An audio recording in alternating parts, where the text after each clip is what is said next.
ప్రభునందు మాకు అత్యంత ప్రియులైన దేవుని ప్రజలందరికీ యేసుక్రీస్తు వారి శ్రేష్టమైన నామంలో ఈ ఉదయకాల సమయంలో శుభాలు ప్రకటిస్తున్నాను. 2024 సంవత్సరంలో చివరి రోజులోకి మనం వచ్చేసాం. డిసెంబర్ 31వ తారీఖు ఈ ఉదయకాల సమయంలో మనం దేవుని స్తుతించడానికి, ఆయన గణపరచడానికి ఆయన పాదాల దగ్గరికి వచ్చాం. సంవత్సరం అంతా దేవుడు మనల్ని కాపాడి భద్రపరిచి తన రెక్కల నీడలో మనల్ని స్థిరపరిచినందుకు మనం నిజంగా ప్రభువుని స్తుతింపబద్దులమై ఉన్నాం. కృతజ్ఞత అర్పణ చెల్లించాల్సిన వారమైన మన హృదయాలు దేవుని సన్నిధిలో కృమ్మరించి ఈ సంవత్సరం అంతా దేవుడు మనల్ని కాపాడినందుకు, అనేకమైన ఉపద్రవాల నుంచి, రోగముల నుంచి, రుగ్మతల నుంచి, బలహీనతల్లోంచి, కీడుల నుంచి దేవుడు మనల్ని తప్పించి కాపాడి ఈ చివరి రోజున మనందరం కూడా రావడానికి ప్రభు సహాయం చేశారు. మరికొన్ని గంటల్లో మనం నూతన సంవత్సరాన్ని ఎదుర్కొనబోతున్నాం. 2025 సంవత్సరం మీ అందరి జీవితాల్లో ఆశీర్వాద సంవత్సరంగా, ఫలించే సంవత్సరంగా, దేవునికి దీవెనలు మీరు అనుభవించే సంవత్సరంగా ఉండాలని దేవుని సేవకునిగా మనస్ఫూర్తిగా నేను కోరుకుంటున్నాను. రాజమండ్రి క్రైస్ట్ వర్షిప్ సెంటర్లో చాలా బలమైన ఆరాధనలు జరుగుతున్నాయి, ప్రార్థనలు జరుగుతున్నాయి. మీలో చాలామంది వాటి ద్వారా అనుదినము దీవెన పొందుతూ దేవునికి దగ్గరగా వస్తున్నందుకు నేను కూడా ప్రభువును స్తుతిస్తున్నాను. ఈ చివరి రోజున అనగా 2024 సంవత్సరం డిసెంబర్ 31వ తారీఖు మరికొద్ది గంటల్లో మనం నూతన సంవత్సరాన్ని ప్రవేశించబోతూ ఉండగా దేవుడు మనకి ఇవ్వబోతున్న వాగ్దానాన్ని ఒకసారి మనం ఆలోచించేద్దాం. ద్వితీయోపదేశకాండము 5వ అధ్యాయము 33వ వచనాన్ని ఈరోజు ధ్యానాంశంగా మనం చదువుకుందాం. Deuteronomy chapter 5 and verse 33. కాబట్టి మీరు కుడికే గాని ఎడమకే గాని తిరుగక మీ దేవుడిని యెహోవా మీకు ఆజ్ఞాపించినట్లు చేయుటకు జాగ్రత్త పడవలెను. మీరు స్వాధీనపరచుకొనబోవు దేశములో మీరు జీవించుచు మేలు కలిగి దీర్ఘాయుష్మంతులగునట్లు మీ దేవుడిని యెహోవా మీకు ఆజ్ఞాపించిన మార్గములన్నిటిలో నడుచుకొనవలెను. దైవజనుడైన మోషే కనాను దేశంలోనికి ప్రవేశించబోతున్న ప్రజలను ఉద్దేశించి ఈ మాటలు మాట్లాడుతున్నాడు. ద్వితీయోపదేశకాండము రిపిటేషన్ ఆఫ్ ద లా, గతంలో జరిగిన అనేక సంఘటనలు క్రోడీకరిస్తూ దైవజనుడైన మోషే ఆ నవతరానికి అనేక విషయాలు బోధిస్తున్నాడు. మీరు దేవుడు వాగ్దానం చేసిన దేశంలోనికి అడుగు పెట్టబోతున్నారు. ఆ దేశాన్ని మీరు స్వాధీనపరుచుకొనబోతున్నారు. స్వాధీనపరుచుకున్న తర్వాత మీరు దానిలో జీవించాలి, మీరు మేలు కలిగి బ్రతకాలి, ఆ తర్వాత దీర్ఘాయుష్మంతులు అవ్వాలి. అంటే మీరు చేయాల్సిన పనులేంటో జాగ్రత్తగా గమనించండి అక్కడున్న ప్రజలను మోషే ఉద్దేశించి మాట్లాడుతున్నాడు. దేవుని ప్రజలారా, 2024 సంవత్సరం గతిస్తుంది. 2025 సంవత్సరంలోనికి మనం ప్రవేశించబోతున్నాం. ఎన్నో ఎక్స్పెక్టేషన్స్, ఎన్నో ఆశలు, ఆశయాలు, గమ్యాలు, 2025 సంవత్సరంలో నూతన నిర్ణయాలు ఎన్నో మనం తీసుకునబోతున్నాం.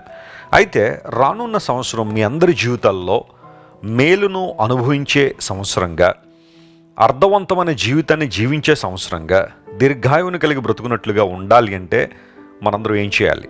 దేవుని లేఖనాన్ని పరిశీలన చేస్తే మీరు కుడికే కానీ ఎడమకే కానీ తొలగకుండా దేవుడు మీకు ఆజ్ఞాపించిన విషయాలను చేయడానికి జాగ్రత్త పడండి అని మోషే మాట్లాడుతున్నాడు. చాలాసార్లు మన జీవితంలో డిస్ట్రాక్షన్స్ అనేవి వస్తూ ఉన్నాయి. కుడికి ఎడమకు తొలగిపోయే పరిస్థితులు చాలా రావచ్చు.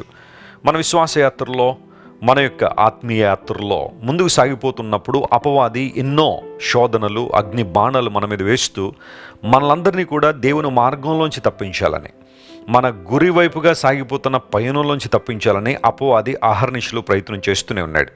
అందుకుగాను ఎన్నో శోధనలు, ప్రతికూల వాతావరణాలు, లేదా కొన్ని సందర్భాల్లో అతి తీవ్రమైన సమస్యలు మన జీవితంలోనికి తీసుకురావడం ద్వారా మన యొక్క ఫోకస్ తప్పిపోవాలని అపవాది ఆశిస్తున్నప్పుడు దేవుని లేఖనం మరొకసారి సెలవిస్తూ ఉంది, మీరు కుడికి కానీ ఎడమకు కానీ తొలగకుండా, ఏ దర్శనం ద్వారా అయితే మీరు ప్రభు దగ్గరికి వచ్చారో, ఏ పిలుపు ద్వారా అయితే మీరు ప్రభువుని అంగీకరించారో, ఏ రక్షణ తీర్మానంలో యేసు ప్రభువుని అంగీకరించారో అదే తీర్మానంలో మీరు కొనసాగాలని పరిశుద్ధాత్మ దేవుడు మనతో మాట్లాడుతున్నాడు.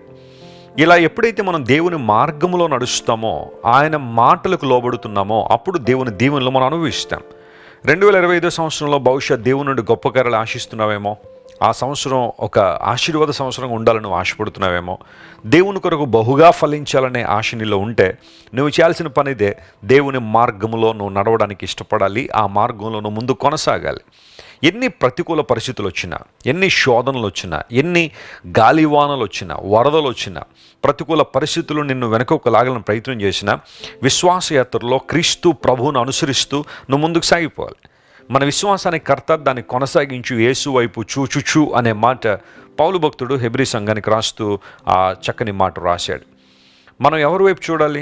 చాలాసార్లు మనుషుల వైపు చూసి నష్టపోతున్నామేమో, మనుషుల్ని వెంబడించి నష్టపోయామేమో. కానీ మన విశ్వాసానికి కర్త అయిన ప్రభువు, విశ్వాసమును కొనసాగించు దేవుడు, ఆయన చేతులకు మన జీవితాన్ని అప్పగించి ఆయన చిత్త ప్రకారం మనం జీవించగలిగితే గొప్ప కార్యాలు మనం చూస్తాం. బహుశా ఈ 2024 సంవత్సరంలో ఎన్నోసార్లు దేవుని మార్గాన్ని విడిచి, దేవుని యొక్క ఉద్దేశాలు మరచి, ఆయన నీ పట్ల కలిగి ఉన్న ఉన్నతమైన ప్రణాళికలను విడిచిపెట్టి నీ సొంత మార్గములలో నీ సొంత ఇష్టాన్ని నెరవేర్చుకోవడానికి, నీ శరీరేచ్ఛలు నెరవేర్చుకోవడానికి ప్రయాసపడ్డావేమో, లేదా పరిగెత్తావేమో. ఈరోజు ఆత్మదేవుడు నీతో మాట్లాడుతున్నాడు. ఒక నూతన సంవత్సరాన్ని నూతన నిర్ణయంతో ఎదుర్కోగలిగితే ప్రభువు ఖచ్చితంగా నీ జీవితంలో మేలు చేస్తారు. ఆయన మార్గములో నడిచే ఆ కృప మనందరికీ దేవుడు దయచేస్తున్నాడు. కాబట్టి మనం కూడా ఆయన చేతులకు మన జీవితాలు అప్పగించి ఆయన మార్గంలో నడవాలి. 128వ కీర్తనలో చక్కని మాట ఉంటుంది, యెహోవా యందు భయభక్తులు కలిగి ఆయన త్రోవల యందు నడుచువారందరూ ధన్యులు అన్నాడు. అంటే దేవుడు మనకు ఒక త్రోవను ఏర్పాటు చేశాడు, ఒక మార్గాన్ని ఏర్పాటు చేశాడు. కొన్నిసార్లు ఆ మార్గము మన ఆలోచనలకు విభిన్నంగా ఉంటుంది, మన తలంపులకు విభిన్నంగా దేవుని మార్గాలు ఉంటాయి. ఇశ్రాయేలు ప్రజలు ఐగుప్తు దేశం నుండి బయటకు వచ్చిన తర్వాత మోషే ఒక మ్యాప్ తయారు చేసుకున్నాడు, లేదా ఒక మార్గాన్ని మోషే ప్రిపేర్ చేసుకున్నాడు. ఈ మార్గంలో అయితే మనం కనాన్ దేశానికి వెళ్ళిపోవచ్చని. కానీ దేవుడు అన్నాడు, మోషే నీ మార్గం కాదు, నా మార్గం ఒకటి ఉంది, ఆ మార్గంలో ప్రయాణం చేయమని. ఆ మార్గంలో ఇశ్రాయేలు ప్రజలు ప్రయాణం చేస్తుంటే ఎర్ర సముద్రం అడ్డొచ్చింది. బహుశా అక్కడ చాలామంది అనుకుని ఉండొచ్చు, దేవుని మార్గంలో మన మార్గంలో కన్నా గొప్ప అన్నప్పుడు మాకు ఈ శ్రమ ఎందుకు రావాలి, ఈ రోగం ఎందుకు రావాలి, ఇబ్బంది ఎందుకు రావాలి, ఈ ప్రతికూల వాతావరణం ఎందుకు రావాలి అంటే దేవుని ప్రణాళికలు శాశ్వతమని. ఇంతకాలం ఏ శత్రువు అయితే నిన్ను వెంబడించాడో, ఏ శత్రువు చేతి క్రింద నువ్వు నలిగిపోయావో, ఏ ఫరో బలం క్రింద నువ్వు నలిగిపోయావో, అణిగిపోయావో, ఆ ఫరోను నీకు శాశ్వతంగా దూరం చేయడానికి దేవుని ప్రణాళిక ఉంది. అందును బట్టే ఆ మార్గం కూడా దేవుడు నడిపించాడు. కొన్నిసార్లు దేవుని ప్రణాళికలు మనకు అర్థం కానట్టు కనబడవచ్చు. ఎందుకు దేవుడు ఇలా నన్ను తీసుకెళ్తున్నాడు, ఎందుకు నన్ను దేవుడు ఇలా పరీక్షిస్తున్నాడు అని అనిపించవచ్చు. కానీ స్టిక్ టు గాడ్స్ ప్లాన్, దేవుని ఉద్దేశాలకు ఆయన మార్గానికి నువ్వు అప్పగించుకోగలిగితే ఖచ్చితంగా అంతిమ విజయం నీదే. దేవుడు నీకు సమగ్రమైన విజయాన్ని ఇచ్చి విజయవంతమైన జీవితంలో కొనసాగడానికి దేవుడు సహాయం చేస్తాడు. ఆయన మార్గంలో నువ్వు నడిచినప్పుడు మనకు కలిగే 3 ఆశీర్వాదాలు అక్కడ ఉన్నాయి. నేను నమ్ముతున్నాను, నేను ప్రార్థిస్తున్నాను 2025 సంవత్సరంలో మీరు ఈ 3 వాగ్దానాలను మీ జీవితంలో చూడాలని. 1 జీవించాలి, 2వది మేలు కలిగి ఉండాలి, 3వది దీర్ఘాయుష్మంతులు అవ్వాలని. ఎస్, మనందరం జీవించు వారంగా ఉండాలని దేవుడు ఆశిస్తున్నాడు. అనేక సార్లు జీవించడం అంటే భౌతిక సంబంధమైన జీవితం అనుకుంటాం. కానీ మన పాపముల చేత, అపరాధముల చేత మనం చచ్చిన వారం ఉన్నప్పుడు మనం క్రీస్తుతో కూడా బ్రతికించబడ్డామని ఎఫెసీ పత్రికలో పౌలు మహాశయుడు ఒక చక్కని మాట రాశాడు. మనందరం కూడా బ్రతికించబడ్డాం. జీవించడం, లోకపరంగా జీవించడం వేరు, కానీ దేవుని విషయాల్లో జీవించడం వేరు. ఈరోజు నువ్వు దేవుని కార్యాల్లో, దేవుని యొక్క మార్గంలో జీవించే వ్యక్తిగా ఉండాలి. నువ్వు జీవించుచున్నావు అనే పేరు అయితే ఉంది, కానీ నువ్వు మృతుడివే అని ప్రకటన గ్రంథంలో మనం చూసినట్టుగా చాలామంది జీవిస్తున్నామో అని అనుకుంటున్నారు. కానీ వారి జీవితాలు మృతమైన పరిస్థితుల్లో ఉన్నాయి. దేవుని కొరకు ఏమీ చేయలేని పరిస్థితుల్లో, ఆయన కొరకు ఏమీ సాధించలేని పరిస్థితుల్లో వారు ఉన్నారు. కానీ మనం దేవుని కొరకు అనగా క్రీస్తు విషయంలో జీవించే వారంగా ఉండాలని బైబిల్ సెలవిస్తూ ఉంది. నిజమైన జీవాన్ని, అర్థవంతమైన జీవాన్ని మనం కలిగి ఉన్నప్పుడు ఆశీర్వాదాలు మనం చూస్తాం. అంత మాత్రమే కాదు, దేవుడు అన్ని విషయాల్లో మీకు మేలు కలుగు చేయబోతున్నాడు. Praise the Lord. అన్ని విషయాల్లో, కుటుంబ పరంగా కావచ్చు, ఆర్థిక పరంగా కావచ్చు, ఆరోగ్యపరంగా కావచ్చు, దేవుడికి మేలు చేయాలనే ఆయన ఆశిస్తున్నాడు. యథార్థంగా ప్రవర్తించే వారికి ఆయన ఏ మేలును చేయక మానడు అని లేఖనం సెలవిస్తున్న రీతిగా 2025 సంవత్సరంలో దేవుని మేలును మీరు స్పష్టంగా చూడాలనే దేవుని సేవకును నేను కూడా ఆశిస్తున్నాను. ఒకళ్ళు ఎంతవరకు కీడుల ద్వారా తరమబడ్డారేమో, రకరకాల కీడుల్లో బంధించబడ్డారేమో, కానీ దేవుడు తన మేలును మీ మీద కృమ్మరించి దాచి ఉంచిన మేలు మీకు దయచేయాలని మనస్ఫూర్తిగా నేను ఆశిస్తున్నాను. దీర్ఘాయుష్మంతులగునట్లుగా, అంటే ఎక్కువ కాలం జీవించినట్లుగా దేవుడు మన ఆయుష్ను, మన జీవాన్ని పొడిగించినట్లుగా మనం దేవుని సన్నిధిలో కనిపెడుతున్నాం. ఈ 3 దీవెనలు మనం అనుభవించాలి అంటే ఆయన మార్గంలో నడవాలని లేఖనం సెలవిస్తూ ఉంది. ప్రియులారా, చివరికి ఒక మాట, 2024 సంవత్సరం గతించిపోతూ ఉంది.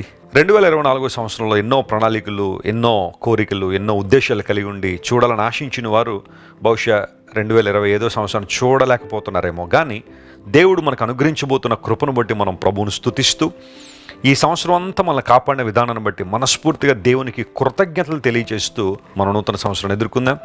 అంతమాత్రం కాకుండా ఒకవేళ ఈ సంవత్సరంలో దేవుని చిత్తాన్ని నెరవేర్చకుండా, ఆయన ఉద్దేశాలు నెరవేర్చకుండా రకరకాల పాపముల్లో, బలహీనతలో పడి ఉంటే వాటిని ఒప్పుకొని నూతన వ్యక్తులుగా మార్చబడి నూతన సంవత్సరాన్ని ఎదుర్కొందాం.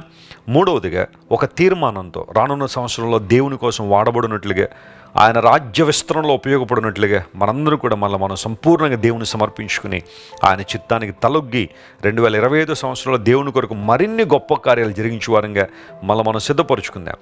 దాని గ్రంథంలో మాట ఉంటుంది, తమ దేవుని ఎరుగువారు బలము కలిగి గొప్ప కార్యాలు చేస్తారని. నీవు నేను రానున్న సంవత్సరంలో దేవుని కొరకు, దేవుని రాజ్య విస్తరణ కొరకు సామాన్యమైన కార్యాలు కాదు, గొప్ప కార్యాలు చేయనట్లుగా తీర్మానం చేసుకుందాం.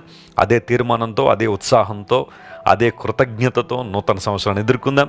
దేవుడు మీ అందరి జీవితాల్లో మేలు కలుగు చేయాలని, మిమ్మల్ని ఆధ్యాత్మికంగా, శారీరకంగా, మానసికంగా దేవుడు ఆశీర్వదించాలని, అన్ని విషయాల్లో మీరు అభివృద్ధి పొందాలని మీకోసం పట్టుదలగా ప్రార్థన చేస్తూ ఈ మాటలు ముగిస్తున్నాను. చిన్న ప్రార్థన చేసుకుందాం. ప్రేమగల తండ్రి, మహిమగల దేవ, నూతన సంవత్సరంలోనికి ప్రవేశించబోతున్న మేము మేలు కలిగి జీవించినట్లుగా, దీర్ఘాయుష్మంతులగినట్లుగా నీ మార్గంలో నడవాలని నీ వాక్యంలో రాయబడిన మాటను మరొకసారి మా ముందుంచినందుకు నీకు స్తోత్రాలు అయ్యా. నీ మార్గములు ఉత్తమమైనవి, నీ మార్గములు శ్రేష్టమైనవి కనుక నీకు స్తోత్రాలు. వాటిల్లో మేము నడిచినప్పుడు నీ నుండి దీవెనలు పొందుకుంటామనే సత్యం స్పష్టంగా మాకు బయలుపరిచాం. మా ప్రియులు ఎంతమంది అయితే నూతన సంవత్సరాన్ని నూతన ఉద్దేశాలతో, కోరికలతో అయ్యా ఎదుర్కోవడానికి ఇష్టపడుతున్నారో వారందరూ మీరే బలపరచండి. రానున్న సంవత్సరం 2025 సంవత్సరం మా అందరి జీవితాల్లో ఆశీర్వాద సంవత్సరంగా, ఫలించే సంవత్సరంగా, ఆధ్యాత్మికంగా అభివృద్ధి పొందే సంవత్సరంగా ఉన్నట్లుగా మీరే సహాయం చేయండి. ఘనత, మహిమ, ప్రభావం నీకు మాత్రమే ఆరోపిస్తూ ఈ వాగ్దాన సందేశాన్ని వీక్షించిన ప్రతి ఒక్కరిని దీవించి బలపరచుమని యేసుక్రీస్తు వారి అత్యున్నతమైన నామం పేరిట అడిగి వేడుకొనిచున్నాము తండ్రి. Amen, amen. God bless you dear friends, and I wish you very very happy new year 2025. God bless you. Christ worship centre ఓ బలమైన సంఘ ఉజ్జీవం. కొన్ని సంవత్సరాల క్రితం కేవలం 2 ప్రారంభించబడిన పరిచర్య నేడు ప్రపంచవ్యాప్తంగా లక్షలాది మందిని ప్రభావితం చేయుచున్నది. రాజమండ్రి, సికింద్రాబాద్, బెంగళూరు, చెన్నై, నెల్లూరు, దుబాయ్, బెహ్రైన్, కరీంనగర్, విశాఖపట్నం, గద్వాల్, కొవ్వూరు, మలకపల్లి, శ్రీలంక, భూటాన్, అడ్డతీగల, పాలమూరు, ఒంగోలు, బళ్ళారి, కోరుకొండ, పోతవరం, నల్లజర్ల, వెంకటరామయ్యగూడెం, మచిలీపట్నం, ఇందిరానగరాలతో పాటు అనేక గ్రామాల్లో క్రైస్ట్ వర్షిప్ సెంటర్ ఆరాధనలు జరుగుచున్నవి. వాక్య సంబంధమైన ఉజ్జీవంలో, పరిశుద్ధాత్మ సంరక్షణలో కొనసాగాలనుకునే ప్రతి ఒక్కరికి మా ప్రేమపూర్వక ఆహ్వానాన్ని అందిస్తున్నాము. రండి, ఆత్మతో సత్యముతో ప్రభువైన యేసుక్రీస్తును ఆరాధిద్దాం. మీరు ఇంతవరకు విన్న దైవ సందేశం మరియు దేవుని సేవకులు చేసిన ప్రార్థన మీకు ఆశీర్వాదకరముగా ఉన్నదని విశ్వసించుచున్నాము. ఈ సందేశాన్ని మీ స్నేహితులకు, బంధువులకు షేర్ చేయండి. మీకు ఏదైనా ప్రార్థన అవసరత ఉన్నచో మా ఫోన్ నంబర్లకు కాల్ చేయండి. దేవుడు మిమ్మల్ని ప్రేరేపిస్తే విశ్వాసంతో సాగుచున్న ఈ పరిచర్యను ప్రోత్సహించండి. మరిన్ని వర్తమానాలు, పాటలు వినుటకు జాన్ వెస్లీ మినిస్ట్రీస్ అను మా యూట్యూబ్ ఛానల్ను సబ్స్క్రైబ్ చేసుకొనండి. ప్రభువైన యేసుక్రీస్తు కృప మీకు తోడైండును గాక.